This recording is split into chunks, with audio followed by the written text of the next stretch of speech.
моря, ветра, супер. Потом оттуда мы куда поехали? Это уже оттуда мы поехали в Сен-Мон-Мишель, да? Да, вот после Нормандии мы поехали в Мишель. Вот это был, следующий у нас был Сен-Мон-Мишель. Мы приехали в пятницу, пошли на разведку. Ну и там вот уже потом вот это все узнали и с оплатой, и с онлайн. Хотя вот в прошлом году у меня идея через онлайн купить этот, как его, в Плитвицких озерах билеты. А тут я просто и в мыслях не было, что туда надо платить за вход.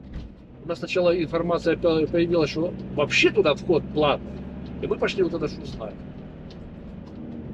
Вот, ну прошлись, все посмотрели, все узнали. И на следующий день, это вот первый раз мы себя заставили встать. Без 15:06. Туристы, блин, в отпуске. Отдыхают одни.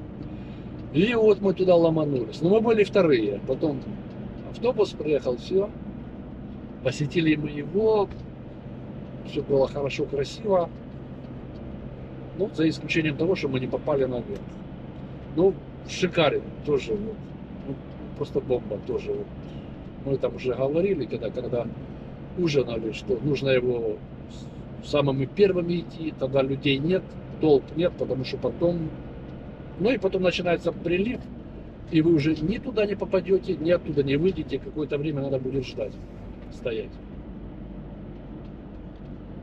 Поэтому лучше с самого утра. И заходите в город, правые ворота, там есть левые и правые. Заходите в правое, и вот по этой главной улице идете до аббатства, поднимаетесь, там аббатство будет закрыто, и вправо уходите.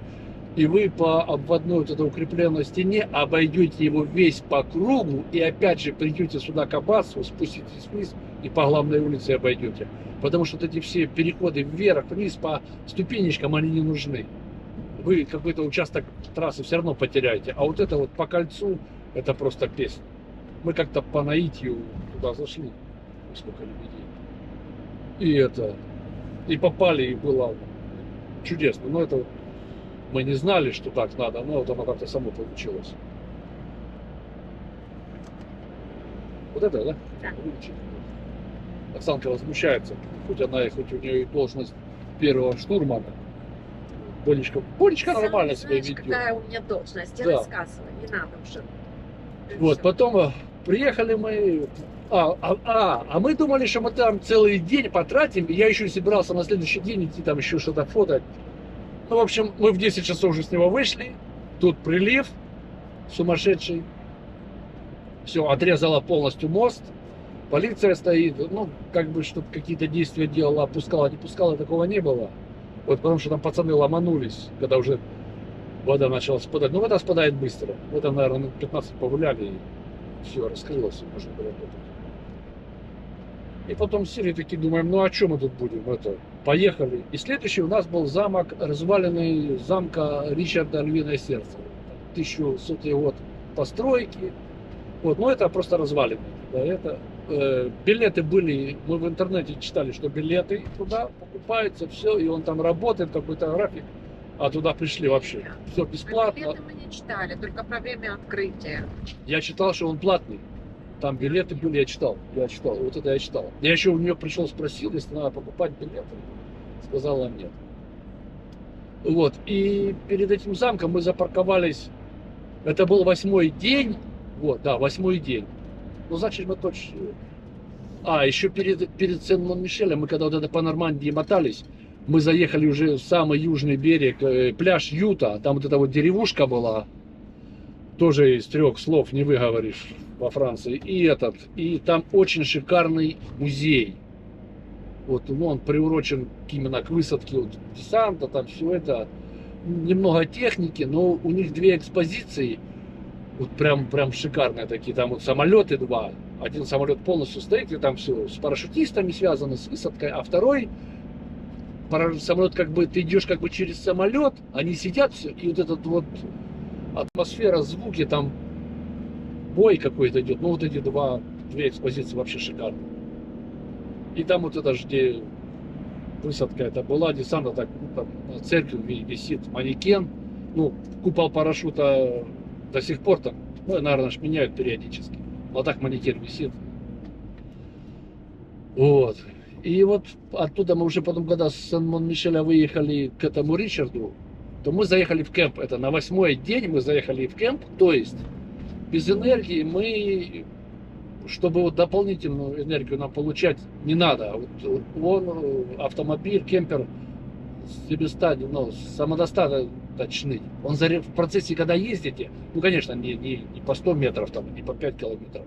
Если там ездите, то он успевает заряжаться, и вы можете заряжать свои аксессуары, какие у вас есть. Но, когда их у вас сильно много, то не хватит. Поэтому вот 8-й день у нас прям выдержали мы бы, и без него выдержали. Но энергия была, вот, кстати, мы просто уже думали, ну раз будем там ночевать возле этого замка, или развалин, так заедем. Ну вот мы заехали, там все сделали, там было очень весело. Аж сильно весело, уже там болел и живот, и все это. Вот. Такой эмоциональный взрыв был. Вот, от всего, что мы за 8 дней напутешествовали. Вот. Потом мы посетили вот этот же на следующий день замок. Сразу дождик был такой. Нет, не могли мы найти парковки.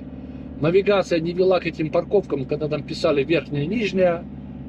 Ну, в общем, мы их не нашли. Так мы их не нашли. Запарковались внизу и пешочком вышли. И там оказалось, минут 6 мы шли, может быть. Ну, а когда уже были там, в замке, эти парковки увидели, но уже потом не решили. Это. Были мы там, наверное, часик, может, чуть больше, да? Вот. И оттуда мы поехали уже куда? Во. Давай вспоминать. И оттуда мы поехали в Рейнские водопады. Вот. Ну, и вот это был самый длинный переезд после того, как мы выехали из дома. Ну, если не считать, что мы когда в Голландию ехали. Он был такой долгий, и мы запарковали в Швейцарии что-то в 10:30, что ли. Да, я посчитал, что это 9,5 часов мы ехали чистого времени.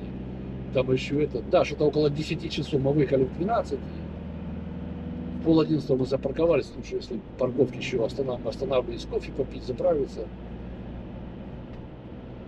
Вот, переночевали мы в Швейцарии и поехали мы к Рейнским водопадам или водопаду. Но вот это, ребята, там было тоже отрыв башки еще тот. Там все интуитивно понятно до некоторых моментов. Ну, кто, конечно, знает английский, да, у меня вообще ноль с ним. У меня французский хороший.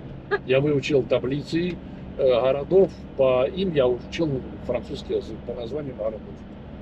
Вот как в город въезжаешь, там, или речка, это, вот я так учил. Вот там у меня все, там я в Мишелине могу работать. Мишелин, правильно, да?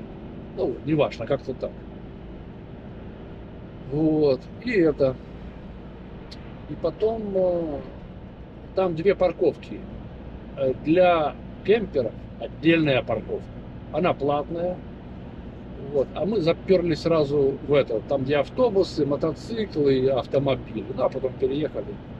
И я думал, что когда заехал, взял тикет, и уже ты как бы оплачиваешь его. Нет. Там ты тикет выезжает тебе со временем. Потом ты его идешь в кассу, когда выезжаешь, оплачиваешь, тебе выбивает время и считай тебе, сколько ты простоял. Потому что там было, например, с 8 до 8 вечера или до 6 вечера 25 франков, ну чуть больше 25 евро. И это. А дальше бесплатно ночью стоишь. А потом, когда мы уже потом перебрались туда, мы отсюда выехали, чтобы штраф не получить, все, заехали наверх. Вот, и мы выезжали, 13 евро мы заплатили. На все про все у нас вход 5 евро, 5,60 евро или 5 франков. Как или наоборот, да? Нет, 5,60 евро, 5,60 да. Евро, да. И 5 франков. Вот. Или 5 швейцарских франков. И это, совсем про все мы там были 3 часа. Вот. Это при том еще, что неправильно поняли и ждали лодку, прозевали лодку на полчаса, значит, полчаса можно откинуть. И вот когда мы там с двух мест можно заехать. Вот мы заехали со стороны замка. И оказывается, там, когда уже спуститесь вы к лодкам, но хотя здесь со стороны замков, здесь вся туристическая вот это вот аттракционы, все эмоции, все площадки, где вы имеете полный доступ к водопадам. Потому что с другой стороны, у вас только лодки, и вам нужно на этот берег переехать, потом вверх подниматься. А самый кайф, когда ты идешь сверху. Да, а самый кайф получается, вот с этой стороны нужно замка заезжать. Ну, это если вдруг кому будет интересно, кто поедет.